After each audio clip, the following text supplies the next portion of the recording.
Praise the Lord. नमस्कार और स्वागत है जीसस लव हिंदी चैनल में। आज का विषय बहुत ही वास्तविक और संवेदनशील है। शायद आज आप टूटे चुके हो, क्योंकि जिस चीज का आप लंबे समय से इंतजार कर रहे हैं, जिसके लिए आप रो रहे हैं, प्रार्थना कर रहे हैं, वो अब तक आपको नहीं मिली। अब आप शायद निराश, हताश और भटके हुए महसूस कर रहे हैं। लेकिन मैं आपसे कहना चाहती हूँ, ये अंत नहीं है। ये कठिनाई की शुरुआत है। शायद परिस्थितियाँ और भी कठिन हो जाए, लेकिन आप उसका कारण नहीं जानते। और वही कारण जानने के लिए आज का ये वीडियो अंत तक देखें। ना देखेंगे तो समझ नहीं पाएंगे कि मैं ये बातें क्यों कह रही हूँ। क्या आप अयूब की कहानी जानते हैं? अयूब ऐसा व्यक्ति था जिसने सब कुछ खो देने के बाद भी परमेश्वर पर विश्वास नहीं छोड़ा। धन चला गया, संतान चली गई, शरीर की सेहत चली गई, फिर भी उसके मुख में सिर्फ विश्वास और धैर्य था। आखिर में क्या हुआ? परमेश्वर ने उसके विश्वास का सम्मान किया। जो खोया था उसका दुगुना उसे मिला और उसका जीवन आशीषों से भर गया। तो मैं क्यों टूट रहा हूँ? बहुत से लोग कहते हैं, मैं तो प्रार्थना करता हूँ, मसीह जीवन जीता हूँ, फिर भी कुछ नहीं रहा। मेरे सपने टूट रहे हैं, दरवाजे बंद हो रहे हैं। क्या परमेश्वर चुप है? आज हम जानेंगे, भले ही सफलता ना मिले, परमेश्वर हमारे भीतर कैसा काम करते हैं। पहला पॉइंट, परमेश्वर की नजर में सफलता का अर्थ अलग है।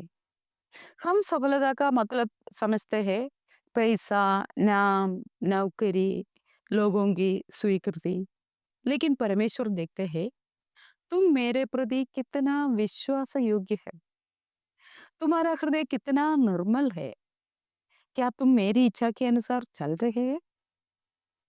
माथ्यू 6:33 कहता है, इसलिए पहले तुम उसके राज्य और उसके धर्म की खोज करो, तो ये सब वस्तुएं तुम्हें मिल जाएगी।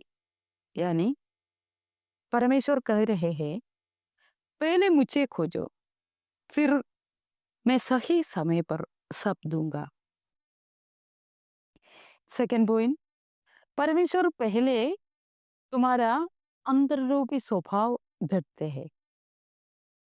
तुम सोच सकते हो, मेरी सफलता क्यों नहीं आ रही है?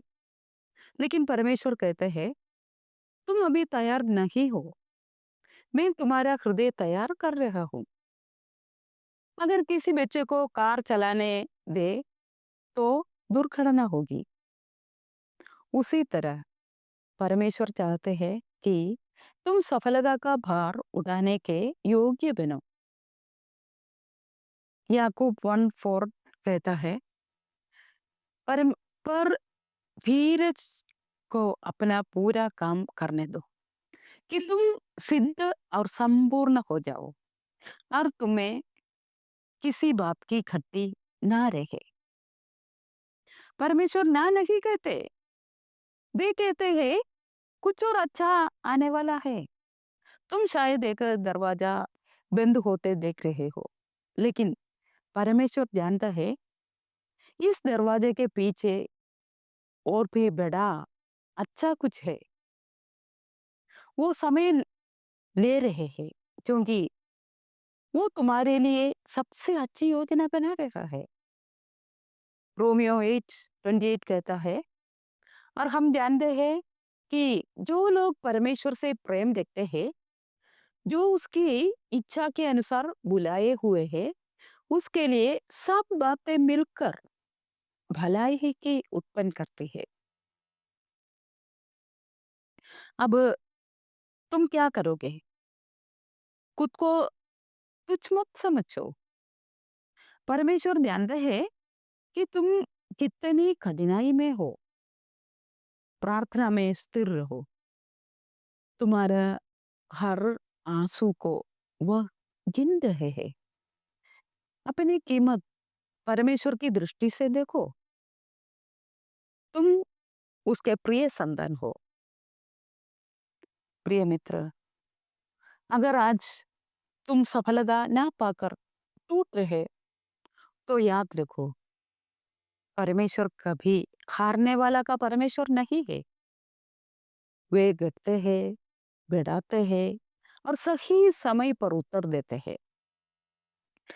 आओ मिलकर कहे, हे प्रभु, मैं आज निराशा हूँ, लेकिन मैं जानता हूँ आप काम कर रहे हैं।